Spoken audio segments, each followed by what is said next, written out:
रायगड़ा जिले में विश्व जक्ष्मा रोग दिवस पालित हो जाइछि। ए अवसर में रायगड़ा रे एक विराट सचेतनता रैली आयोजन करा।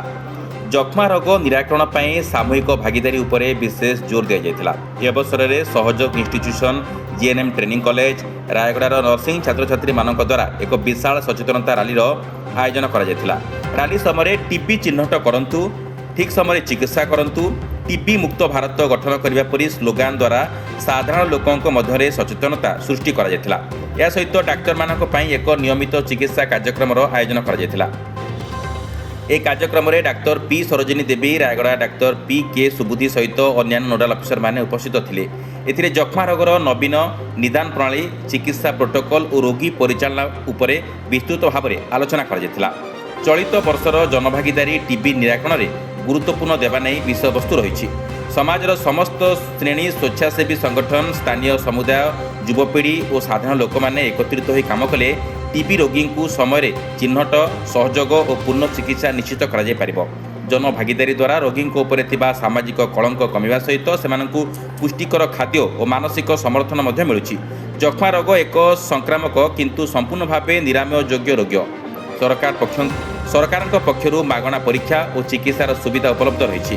दीर्घ समय धरी काश, ज्वर, ओजन कमिया परी लक्षण देखा देथिले निकटस्थ स्वास्थ्य केन्द्र को संपर्क करने समस्त को अनुरोध करा जायछि। जक्ष्मा दिवस समस्त को अभिनंदन।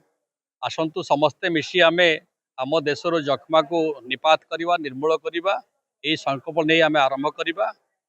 आपण माने समस्ते जानिथिबे जे 2023 मसीहा डिसेम्बर मासरे गोटे 100 डेज कैंपेन आरंभ होता, जो थे कि आमे प्राय पखापाखि 1,80,000 लोकों को आमे स्क्रीनिंग करिचु। से स्क्रीनिंग करने द्वारा आमे बहुत मात्रा जक्ष्मा रोगी को आमे चिन्हट करिपारिचु।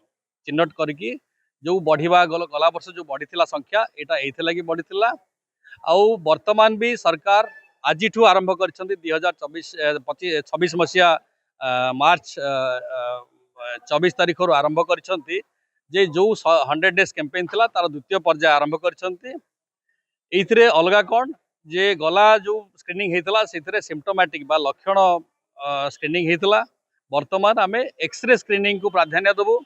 एक्सरे स्क्रीनिंग करने भी आमर बहुत खुशी खबर जे आम पाखरे 2टा एक्सरे मशीन जोटा कि आम हैंडहेल्ड एक्सरे कहूँ, जोटा कैरी करहब, बाहर को नहीं हम, गाँ गहली को नहीं हम, सेठिके आम पठेबू। पठेकी सबू जेते वल्नरेबल पॉपुलेशन अच्छी जो मानकर जक्ष्मा हबार संभावना अधिक अच्छी से आम स्क्रीनिंग करूँ। ता सहित अधिक रु अधिक रोगी को आम चिन्हट करूँ। और चिन्हट करने जो 2टा पद्धति अच्छी, गोटे तो एक्सरे कहली किंतु मूल पद्धति है आमर नाट मेसीन टा जोटा कि अत्याधुनिक गोटे मेसीन। प्रथमे आम माइक्रोस्कोपी रे टेस्ट करूँ, वर्तमान नाट टेस्टिंग हो जोटा कि सहज जना पड़, कम जीवाणु थिले भी जना पड़, पुणी ड्रग रेजिस्टेंस अच्छी कि सेटा भी जना पड़। तो सही मेसीन रे आम परीक्षा करूँ। ता व्यतीत मु समस्त को अनुरोध करी आम समस्ते एकाठी हवा, समस्ते जनसचेतना करवा। गोटे क्षेत्र में आम टिके पछक रहीचे जोटा कि टीपीटी कहती बा टीबी प्रिवेंटिव ट्रीटमेंट कहती, जोटा कि जक्ष्मा रोग न होइथिबो किंतु जीवाणु थिबो जा देहरे तांको भी आम चिकित्सा करवा। जक्ष्मा रोग गोटे जीवाणु द्वारा व्यापे। जीवाणुर ना होचे माइकोबैक्टीरियम ट्यूबरकुलोसिस। सेटा गोटे जतबेले जक्ष्मा रोगी जने फुसफुस रो जक्ष्मा रोगी जने कासे बा श्वास निए, ता श्वास प्रक्रिया रे लक्ष लक्ष जीवाणु वायुमंडल को भासी आसंती। जतबेले गोटे स्वस्थ लोक से निश्वास निए, से ये गुडा जीवाणु गुडा ता फुसफुस भीतर को जाई कि ता देह भितरे रोग सृष्टि करंती। मुख्य कारण कोन? कारण तो यहाँ जीवाणु जीवाणु गोटे इन्फेक्शन जितेबाला आमर किंतु आम देश में प्राय 50 भाग लोक को इन्फेक्शन होगी अच्छी।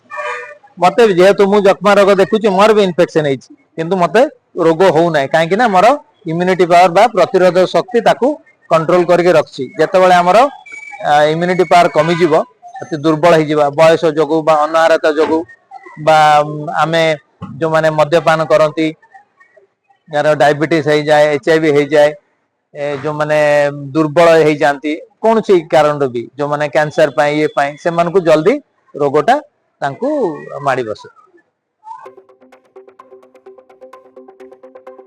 ରାୟଗଡ଼ାରୁ ସନ୍ତୋଷ ସାହୁଙ୍କ ରିପୋର୍ଟ ନ୍ୟୁଜ୍ ଆଲର୍ଟ 24x7।